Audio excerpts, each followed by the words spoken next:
आज के इस वीडियो में मैं आप लोगों को विसर्ग संधि पढ़ाने जा रही हूँ। विसर्ग संधि क्या है उसके बारे में समझिए। स्वर व्यंजन के मेल से विसर्ग में जो विकार उत्पन्न होता है उसे विसर्ग संधि कहते हैं। इसके कुछ प्रमुख नियम हैं। हर्ष चा, यदि विसर्ग के पहले अ स्वर रहे और बाद में वर्गों का तृतीय, चतुर्थ, पंचम या य, र, ल, व या ह में से कोई वर्ण आए तो विसर्ग का उ हो जाता है, ह्रस्व उ हो जाता है।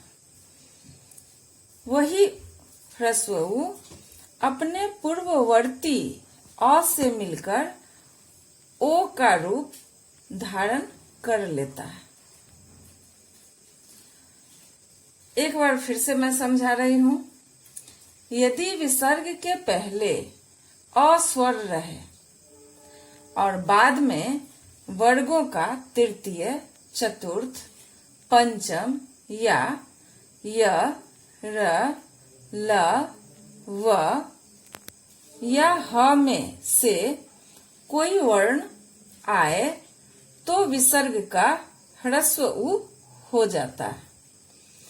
वही ह्रस्व उ अपने पूर्ववर्ती अ से मिलकर ओ का रूप धारण कर लेता है। जैसे मनः जोड़ रथ बराबर मनोरथ, तेज जोड़ मया बराबर तेजो मया।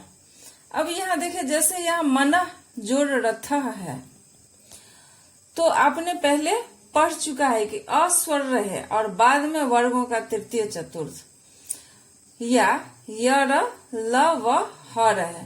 तो यहाँ देखिए मनः जो है यहाँ पर न जोड़, आप जानते हैं कि न या मतलब कोई भी व्यंजन यदि है तो उसमें जब तक स्वर नहीं लगता है तो वह पूर्ण नहीं होता है।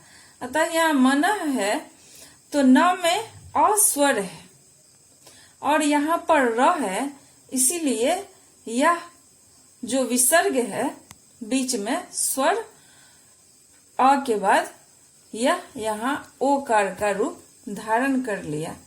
अतः यहाँ मनोरथ हो गया। इसी प्रकार यहाँ तेजा जोड़ मया, तेजा में भी ज जोड़ अ स्वर है, इसलिए यहाँ पर ओकार का रूप धारण किया।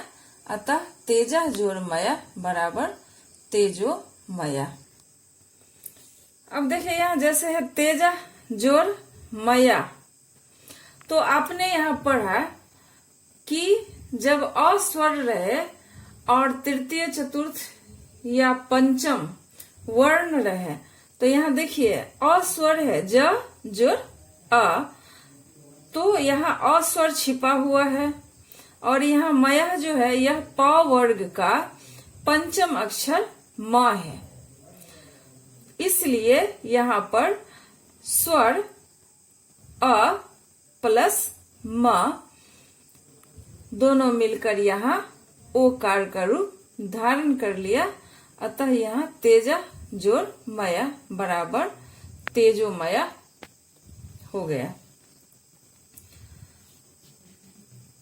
अब देखिए कहता है कि यदि विसर्ग के बाद च या छ रहे तो विसर्ग का तालव्य श हलंत हो जाता है तथा ट या ठ हो तो मूर्धन्त श हलंत हो जाता है।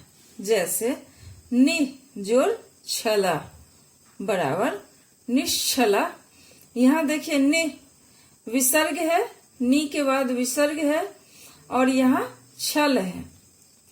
तो आपने यहाँ देखा कि विसर्ग के बाद यदि च या छ रहे तो तालव्य श हो जाता है। इस प्रकार यहाँ जब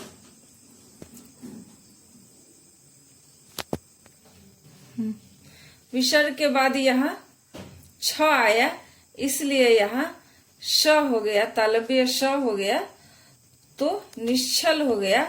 इसी प्रकार यहाँ आपने देखा कि ट विसर्ग के बाद यदि ट हलंत या ठ हलंत हो तो मूर्धन्त श हो जाता है। अर्थात यहाँ धनु है तो धनु के बाद विसर्ग है, जोड़ टंकार, अर्थात ट हलंत है, इसलिए यहाँ पर धनु जोड़ टंकार बराबर धनुष टंकारा। यहाँ मूर्धन्त श हलंत हो गया, श ट संयुक्त अनुस्वार क आकर र विसर्ग, धनुष टंकार। अब देखिए तीसरा नियम इसका क्या कहता है।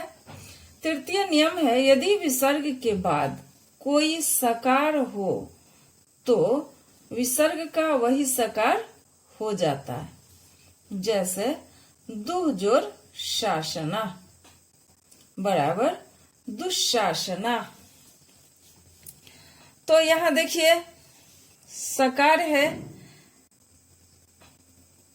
तो विसर्ग के बाद जब स आया तो यह विसर्ग का जो रूप है वह भी यहाँ आधा श यानी श हलंत का रूप धारण कर रहता है, इसलिए यहाँ दुह जोड़ शासना बराबर दुशासना। निह जोड़ संदेह बराबर निस्संदेह इत्यादि।